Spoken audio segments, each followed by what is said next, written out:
sixième jour de la création, après avoir créé tout ce qui existe dans l'univers, grâce à sa parole du style « que la lumière soit »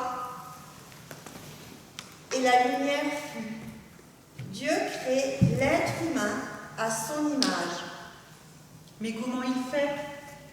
Eh bien, Dieu prend de la poussière du sol, d'un peu partout, du nord, du sud, de l'est et de l'ouest.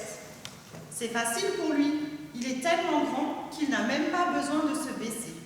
Toute la terre est là, juste là, sous sa main. Alors, avec cette terre, il façonne un être humain. Un corps, 2 bras, 2 mains et 10 doigts. 2 jambes, 2 pieds et 10 orteils. Une tête. 2 oreilles et 2 yeux. Un nez, mais 2 narines.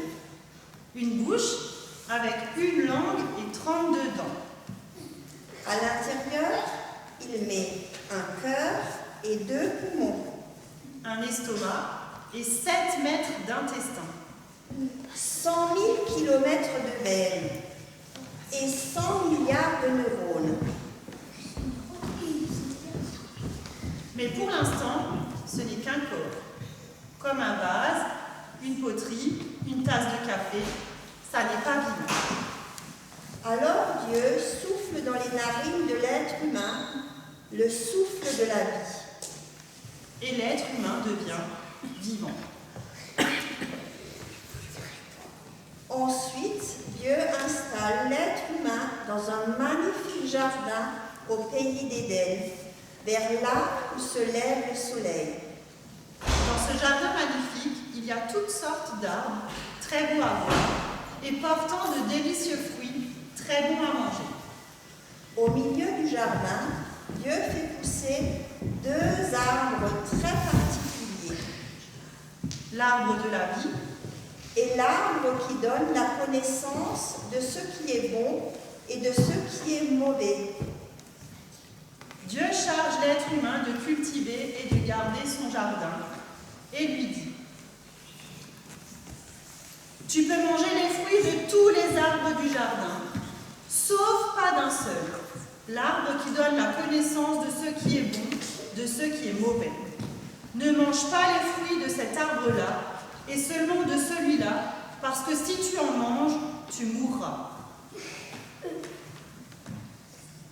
Dieu se dit alors: Il n'est pas bon que l'être humain soit seul. Les animaux, c'est bien, mais ça n'est pas suffisant. Il faut quelqu'un qui lui ressemble, un autre exemplaire de son espèce. Je vais lui donner une partenaire qui comblera sa vie.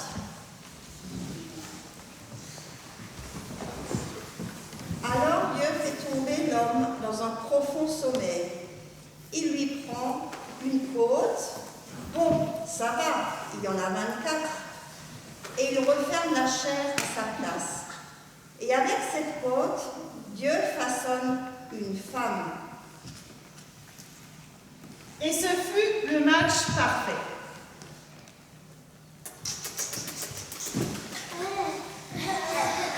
Mais le mal n'était pas loin.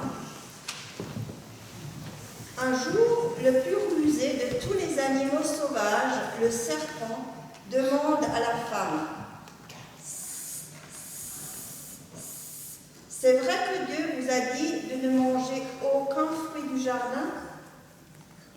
Si, on peut manger tous les fruits du jardin.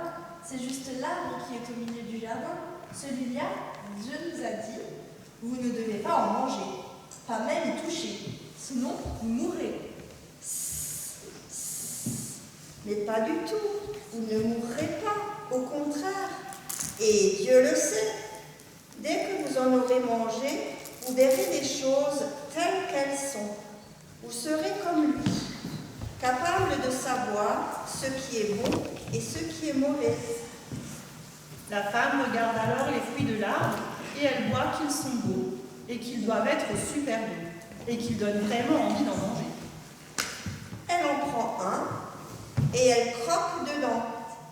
Puis, elle en donne à son mari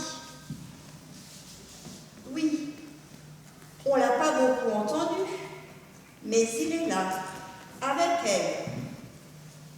Et lui aussi, il en mange. Instantanément, l'homme et la femme se voient tels qu'ils sont, nus. Et autant ça ne les dérangeait pas avant, autant maintenant, ils ont honte.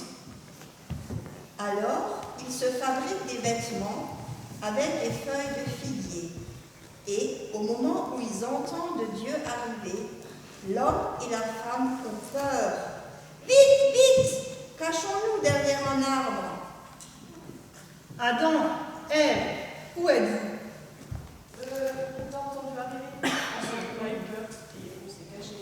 Vous avez eu peur? Mais pourquoi? On a eu peur parce qu'on est nus. Mais comment savez-vous ça? Comment savez-vous que vous êtes nus? Auriez-vous mangé du fruit interdit? C'est la femme que tu m'as donnée pour compagne. C'est elle qui m'a donné ce fruit. Et j'en ai mangé. Non, c'est le serpent.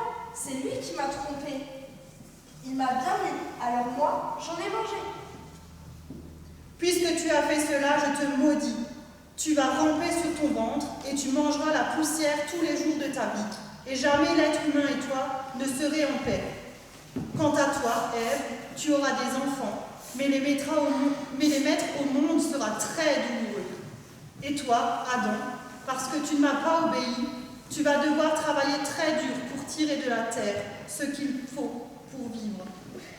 Dieu habille alors l'homme et sa femme de vêtements en peau de bête, et il les chasse du jardin d'Éden, les privant ainsi des délicieux fruits des autres arbres du jardin, en particulier du fruit de l'arbre de la vie.